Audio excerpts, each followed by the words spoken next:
शूर्पणखा के गते तुमि देखी, तदपि हृदय नहीं लाज विशेषी। जेहि जलनाथ बंधायौ हेला, उतरे प्रभु दल सहित सुवेला। कारुणिक दिनकर कुल केतु, दूत पठायौ तब हित हेतु। सभा मांझ जेहि तब बल मथा, करी बरुत महु मृगपति जथा। अंगद हनुमत अनुचर जाके, रन बांकुरे वीर अति बांके। दुईसुत मारे देवपुर अजहु पूर पिए देहु। कृपा सिंधु रघुनाथ भजी, नाथ विमल जसु लेहु। नमस्कार व्यूअर्स, और आप सब लोग कैसे हैं। आशा करती हूँ आप सब लोग अच्छे होंगे, स्वस्थ होंगे और मेरा रामचरितमानस का पाठ अवश्य देखते होंगे। तो सबसे पहले हम जान लेते हैं कि कल तक हमने कहाँ तक पढ़ा था।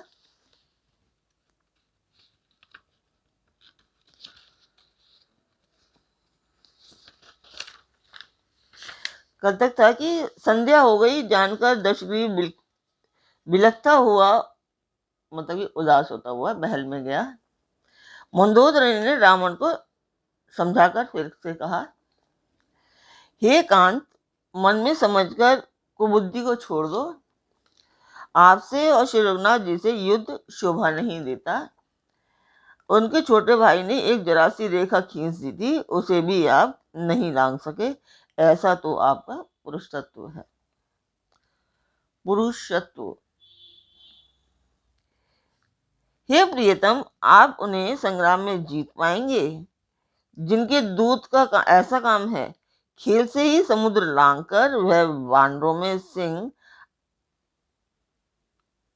आपकी लंका में निर्भय चला गया। सिंह मतलब हनुमान के लिए बोल रहे हैं। रखवालों को मारकर उसने अशोक वन उजाड़ डाला। आपके देखते देखते उसने अक्षय कुमार को भी मार डाला और संपूर्ण नगर को जलाकर राख कर दिया। उस समय आपके बल का गर्व कहाँ चला गया था। अब हे स्वामी, झूठ व्यर्थ न मारिए, ढींगे ना हाँकिए। मेरे कहने पर हृदय में कुछ विचार कीजिए। हे पति, आप श्री रघुपति को राजा मत समझिए, बल्कि अग जगन्नाथ चराचर के, मतलब अग जगन्नाथ मतलब चराचर के स्वामी और अतुलनीय बलवान जानिए। श्री राम जी के वाण का प्रताप तो नीच मारीच भी जानता था, परंतु आपने उसका कहना भी नहीं माना। जनक की सभा में अगणित राजागण थे, वहां विशाल और अतुलनीय बलवान, वहां पर आप भी थे। मतलब जब सीता का स्वयंवर हुआ था उस समय की बात कर रही हैं कि वहां पर आप भी थे, तो आप स्वयंवर में जीत नहीं पाए। तो यहाँ तक कल तक हमने जान लिया था। अभी हम जानते हैं कि इस पाठ को मैं क्यों पढ़ रही हूँ। तो ये एक शुभ कार्य है, मंदिर के लिए है, और ये मैंने सोचा है कि उसके लिए तो वही रिपीट करना मुझे बार बार अच्छा नहीं लगता। तो मैं मंदिर की वीडियो आपको डाल देती हूँ, आप लोग देखिए और बोले श्री रामचंद्र सियापति रामचंद्र जी की जय, पवन पुत्र हनुमान जी की जय।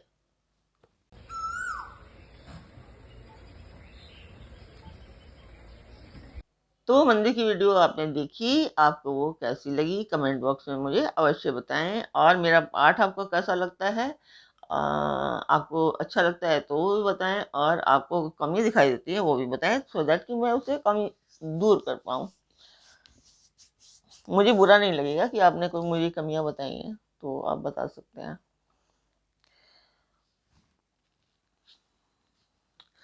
शुरू करते हैं आज का पाठ। आज का पाठ शुरू करने से पहले स्वागत करती हूँ मैं आप सभी का अपने इस कार्यक्रम रामचरितमानस के लंका कांड पाठ में। भंजी धनुष जानकी बिहाई, तब संग्राम जितेहु किन ताहि। सुरपति सुत जानई बल थोरा, राखा जियत आँखी गई फोरा। वहां शिव जी का धनुष तोड़कर श्री राम जी ने जानकी को ब्याहा।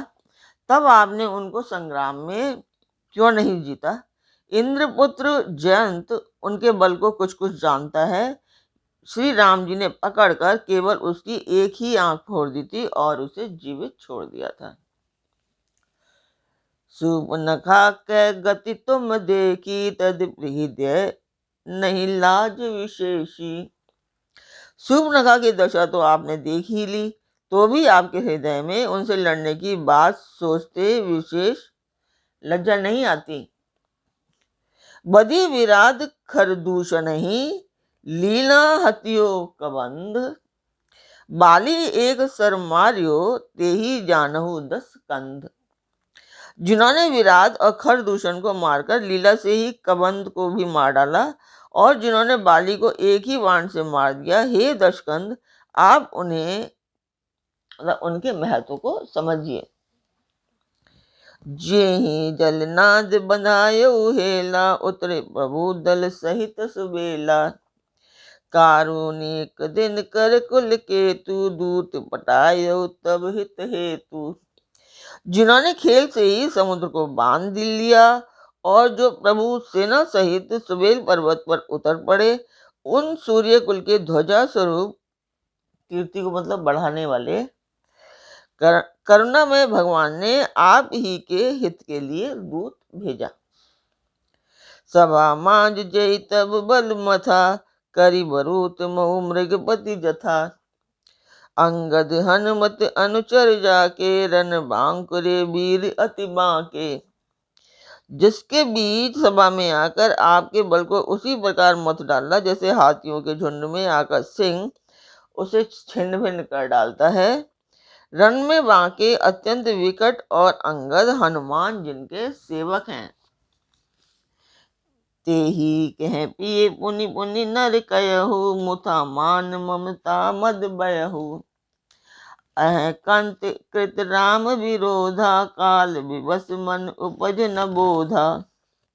हे पति, आप उन्हें बार बार मनुष्य कहते हैं। आप व्यर्थ ही मान, ममता और मद का बोझ ढो रहे हैं। हाँ प्रियतम, आपने श्री राम जी से विरोध कर लिया, और काल के विशेष वश होने से आपके मन में अब भी ज्ञान नहीं उत्पन्न होता। काल दंड गई काहू न मारा, हरै धर्म बल बुद्धि विचारा। निकट काल जय आवत साई, तेई ब्रह्म होई तुम्हारी ही नाई। काल दंड लेकर किसी को नहीं मारता, वह धर्म बल बुद्धि और विचार को हर लेता है। हे स्वामी, जिसका काल मरण समय निकट आ जाता है, उसे आप ही की तरह भ्रम हो जाता है। दुई सुत मरे दहेऊ, पुर अजहु पूर पिए देहु। कृपा सिंधु रघुनाथ भजी, नाथ विमल जसु लेहु। आपके 2 पुत्र मारे गए और नगर जल गया, जो हुआ सो हुआ। हे प्रियतम, अब भी इस भूल की पूर्ति कर दीजिए, मतलब समाप्त कर दीजिए। श्री राम जी से बैर त्याग दीजिए, और हे नाथ, कृपा के समुद्र श्री रघुनाथ जी को भजकर निर्मल यश कीजिए। नारी वचन मुनि बिसिक समाना, सभा गय उठ होत बिहाना। बैठ जाई सिंहासन भूली, अति अभिमान त्रास सब भूली। स्त्री के बाण के समान वचन सुनकर वह सवेरा होते ही उठकर सभा में चला गया, और सारा भय भुलाकर अत्यंत अभिमान में भूलकर सिंहासन पर जा बैठा। यहाँ राम अंगद ही बुलावा, आए चरण पंकज सिरुनावा। अति आदर समीप बैठारी, बोले भी हंसी कृपाल खरारी। यहाँ सुबेल पर्वत पर श्री राम जी ने अंगद को बुलाया। उन्होंने आकर चरण कमलों में सिर नवाया। बड़े आदर से उन्हें पास बिठाकर खर के शत्रु कृपालु श्री राम जी हंसकर बोले, बाल तनय कौतुक अति मोही, तात सत्य कछु पूछौ तोही। रावणु जातु धान कुल टीका, भुज बल अतुल जासु जगली का। हे बाली के पुत्र, मुझे बड़ा कौतूहल है। हे तात, इसी से मैं तुमसे पूछता हूँ, सत्य कहूंगा, जो रावण राक्षसों के कुल का तिलक है और जिसके अतुलनीय बाहुबल की जगत भर में धाक है, तासु मुकुट तुम्हें चारि चलाए, कहु तात कवनी विधि पाए। सुनु सर्वज्ञ प्रणत सुखकारी, मुकुट न होहि भूप गुण चारी। बोलो सियापति रामचंद्र जी की जय। उसके 4 मुकुट तुमने फेंके, हे तात बताओ तुमने उनको किस प्रकार से पाया। अंगद ने कहा, हे सर्वज्ञ, हे शरणागत को सुख देने वाले, सुनिए, वे मुकुट नहीं है, वे तो राजा के 4 गुण हैं।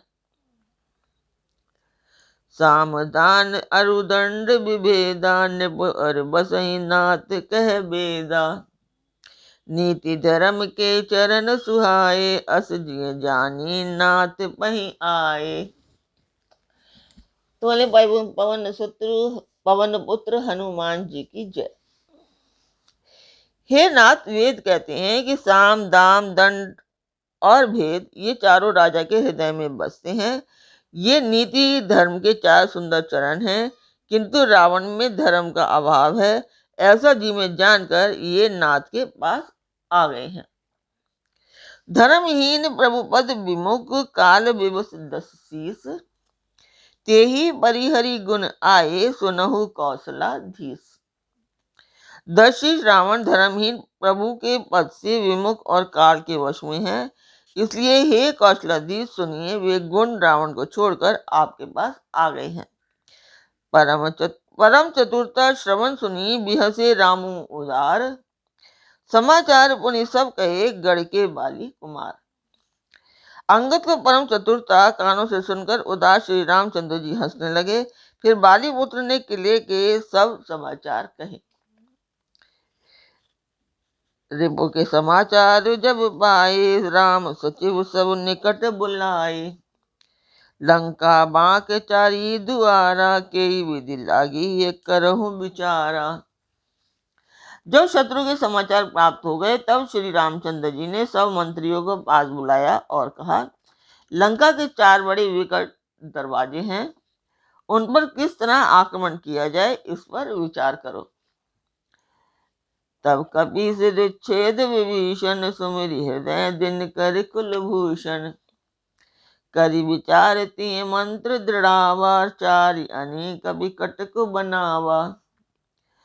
तब वानरराज सुग्रीव, ऋक्षपति जामवान और विभीषण ने हृदय में सूर्य कुल के भूषण श्री रघुनाथ जी का स्मरण किया और विचार करके उन्होंने कर्तव्य निश्चित किया। वानरों की सेना के 4 दल बनाए। जथा जोग सेनापति कीने, जो तब सकल बोली तब लीने। प्रभु प्रताप कई सब समुझाए, सुनि कबि सिंह नाथ करि आए। और उनके लिए यथा योग्य, जैसा जिसको चाहिए था वैसे सेनापति नियुक्त किए। फिर तब सब यूथपतियों को बुला लिया और प्रभु का प्रताप कहकर सबको समझाया, जिसे सुनकर वानर सिंह के समान गर्जना करके दौड़े। हर्षित राम चरण सिर नावहीं, गई गिरि शिखर वीर सब धावहीं। गरजहीं तरजहीं भालु कपीसा, जय रघुवीर कौशलाधीसा। वे हर्षित होकर श्री राम जी के चरणों में सिर नवाते हैं और पर्वतों के शिखर ले लेकर सब वीर दौड़ते हैं। कौशलाधीश श्री रघुवीर जी की जय हो पुकारते हुए भालू और वानर गरजते हैं और ललकारते हैं। जानत परम दुर्ग अति लंका, प्रभु प्रताप कबि चले असंका। घटाटोप करि चहु दिशि घेरी, मुखहि निशान बजा वहीं भेरी। लंका को अत्यंत श्रेष्ठ किला जानते हुए भी वानर प्रभु श्री रामचंद्र जी के प्रताप से निडर होकर चले। चारों ओर से घिरी हुई बादलों की घटा की तरह लंका को चारों दिशाओं से घेर कर वे मुंह से ही डंके और भेरी बजाने लगे। जयति राम जय लक्ष्मणी जय, कपीस सुग्रीव। गरजहीं सिंहनाथ कपि, भालू महाबल शिव। महान बल की सीमा वे वानर भालू सिंह के समान उच्च स्वर में श्री राम जी की जय हो, लक्ष्मण जी की जय, वानर राज सुग्रीव की जय, ऐसी गर्जना करने लगे। तो आज का पाठ मैं यहीं पर पूर्ण करती हूँ। कल फिर मिलेंगे एक नए पाठ में। तब तक आप मेरा चैनल अवश्य सब्सक्राइब करें, लाइक करें और शेयर करें। मैंने सब्सक्राइब करने के लिए आज पूरे पाठ में कहीं पर भी नहीं कहा है, और लास्ट में बोल रही हूँ। और अपने परिवार और मित्रगणों को भी कहें सब्सक्राइब और शेयर करने के लिए। तो कल फिर मिलते हैं एक नई उम्मीद, एक नई तरंग, एक नई तरंग के साथ में। तब तक के लिए नमस्कार।